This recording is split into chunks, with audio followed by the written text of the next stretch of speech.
Hi, Peter Boolkah here, and welcome to today's edition of the Transition Guide. Now, joining me today in the studio is Kathleen Cutler, and she is a high-end, well, I would say more the high-ticket sales closer, really high-end stuff.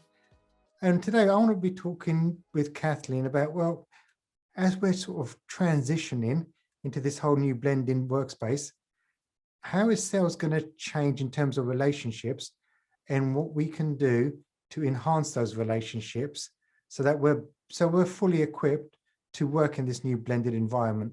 Because the reality is, if you're waiting for things to sort of spring back to the way they used to be, you've got a long wait. It isn't going to happen. So we need to skill up and change, and we need to move our mindset. So Kathleen, welcome. Thank you. It's so incredible to be here, and I'm so thrilled to have this conversation with your audience.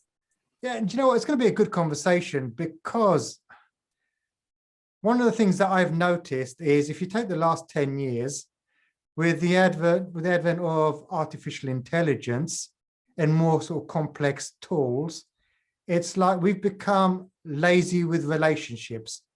We've become very automated and unblended in our approach very often with relationships.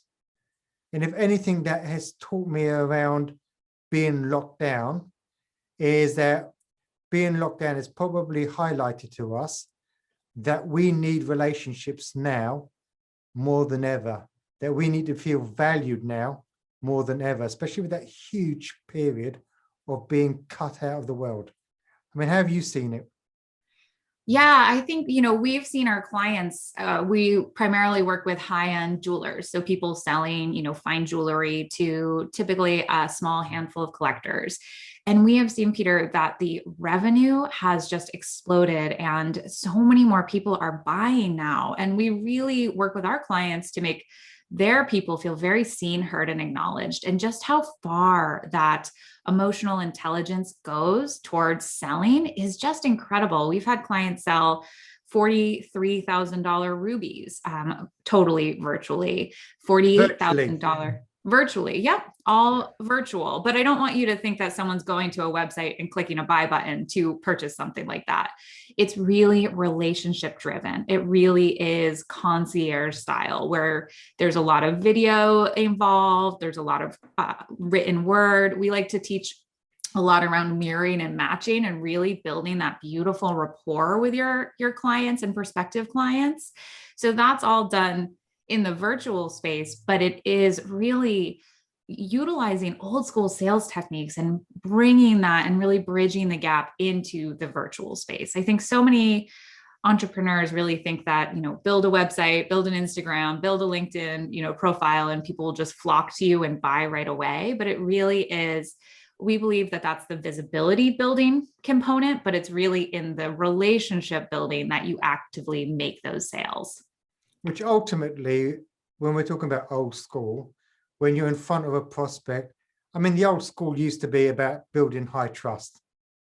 That's in essence what it was, to a point where you could do a business transaction on a handshake. That's relationship building. And that's still, I work in a very, being working with jewelers, it's a very old school industry. There's still a lot of handshake deals. It's still very, very trust-based. And I think that, though you and I, Peter, won't handshake virtually, it still is just as important to ensure that you are building that level of familiarity, that level of trust. We like to call it become that genuine friend and trusted advisor.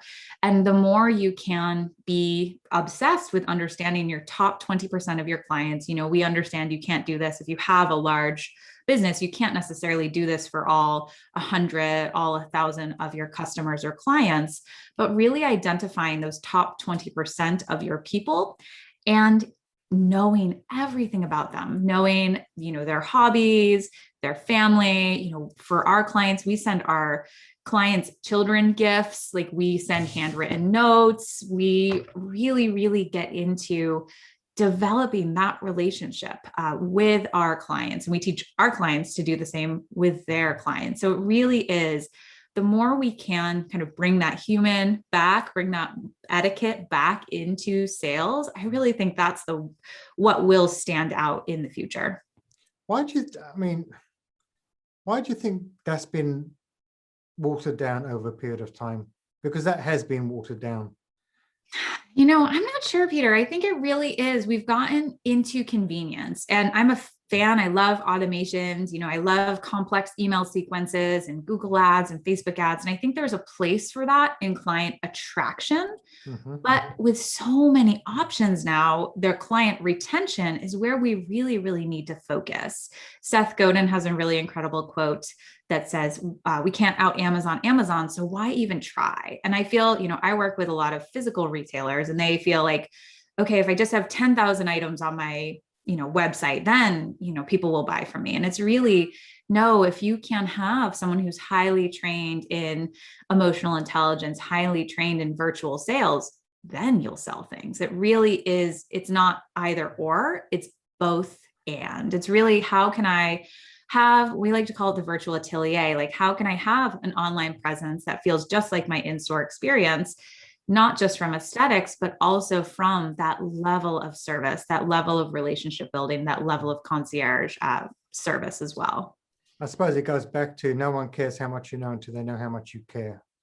I love that. Exactly. And I actually, Peter, I keep a picture of my grandparents right on my desk, like right next to all my tech, because I like to think of, what would they have done? Really, what my grandmother and grandfather were both prolific letter writers. So it's like, what would they have done to build those relationships? If they needed more sales, they wouldn't have been posting on Instagram and posting about sales and emailing people. They would have picked up the phone. They would have built those relationships. And I think that we're going to come more full circle on that, where really this old school, getting a handwritten note in the mail, getting a personalized gift, having someone remember your children's names. I think that's going to go much more far than any of the slick, I think it's both, right? We still need that marketing, automation, technological savvy, but we also need some more grounded approaches as well.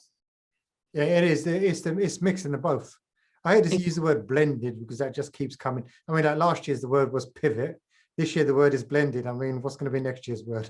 But it's true. Transitions, I don't know. Yeah, exactly. But it's bringing them together. It really is bringing that together so that you're bringing the best of two worlds together. Because I totally agree with you. I mean, the whole automation, I mean, that plays a really big part in our life, and so should it, because it gives us wider reach. But that's like wide and shallow. And then what we need to do with relationships is really go narrow and deep. Okay, so entrepreneurs are going to be listening in. And to be honest, they're going to be thinking, okay, well, where do we start? So the very first thing I always encourage the clients I work with to do is truly look at where your revenue comes from. And typically you'll find that 80% of your revenue comes from 20% of your clients. So when I worked with larger volume e-commerce stores, we would always do this exercise, and we would be shocked at the people who bought again and again. So the very first step is to truly identify those top 20% of your people. Then we like to do what we call the 5-minute dossier, where you're taking a look at those people and you're jotting down everything you know about them. You're jotting down their names, their hobbies, their children's names, their interests, what they love to buy from you, why they love to buy from you.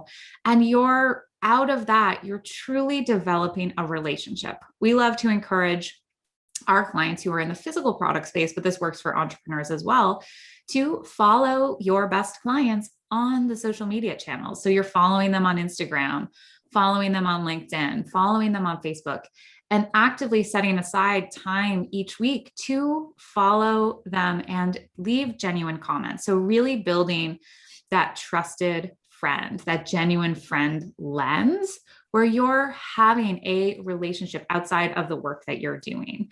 So that's the very first kind of chunk of steps. First identify, and then seek to form that relationship with them. And once they've done that, what would you then suggest? Then the next thing is really identifying how you can retain them. So looking at what is the next layer of service that you can offer them. What is the next level of depth you can offer them.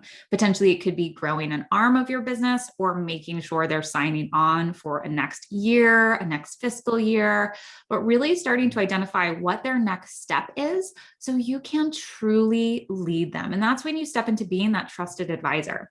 So it really is, how can I be building that genuine friend? How can I know them? How can I get them to trust me? But then how can I continue to be a partner in their business? We have, because I work in the physical product space, and I actually was on the jewelry sales floor before I stepped into the e-commerce side of things.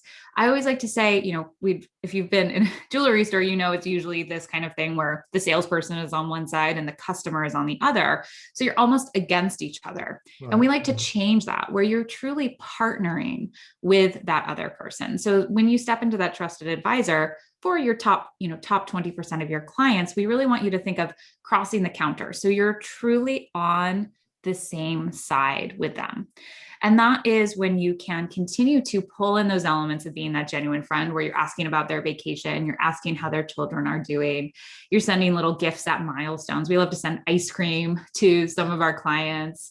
We partner with a local gift shop, and we'll send some gifts upon milestones, those different types of things. So continuing to do that.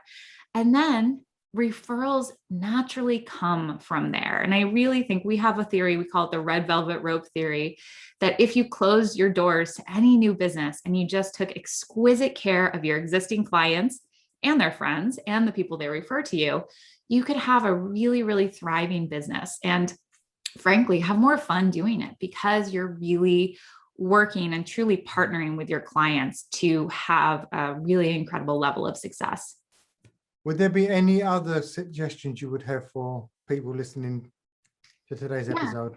Yeah, I think at the end of the day, just looking at how you can be more efficient in these relationships, really setting aside the time, but making sure it doesn't happen in the margins. I think it's so easy to let these relationships, be it with your clients, colleagues, employees, friends and family, really just be pushed out to the margins.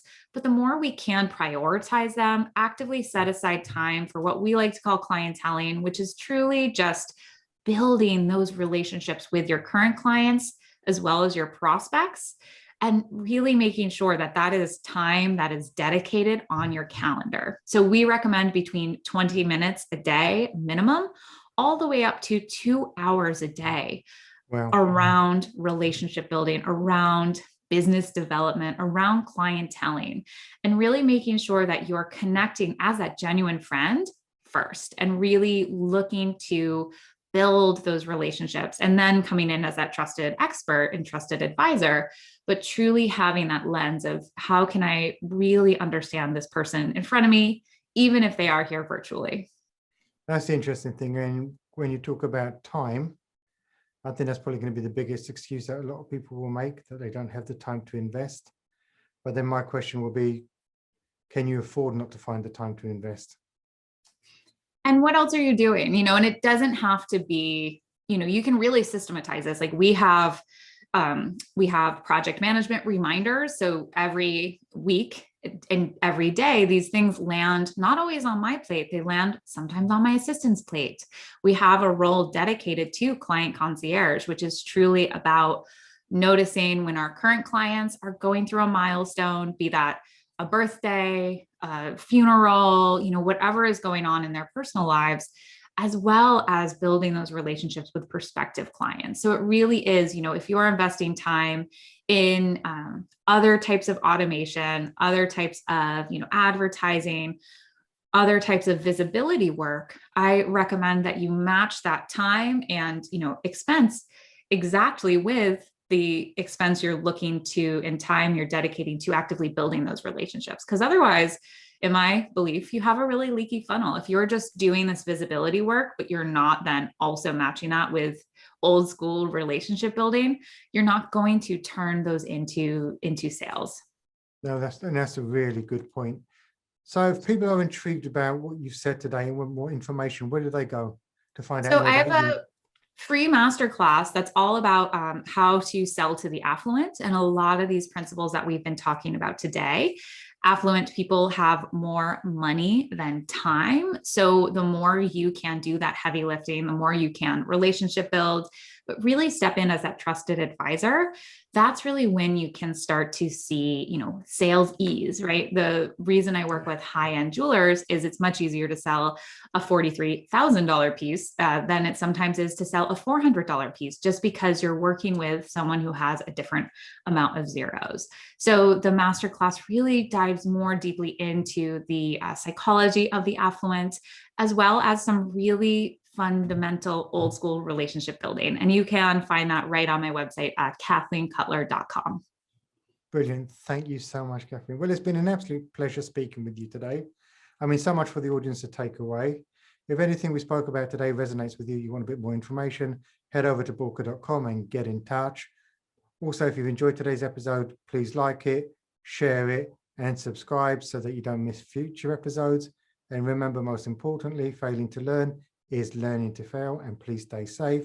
Kathleen, thank you once again for joining us today. It's been an absolute pleasure. It's been fantastic to be here, and I'm really excited to hear how your audience applies these techniques. And please find me on Instagram, DM me if this works. We have clients and prospective clients who listen to this kind of technique, pull over on the side of the road and make a sale right away. So really knowing that this is a way to truly, truly take care of your clients and prospects as well. Yeah, and as Kathleen said, if you found great value, you've used the techniques and they work for you, message us, leave it in the comment section so that we know. Okay, thank you and goodbye.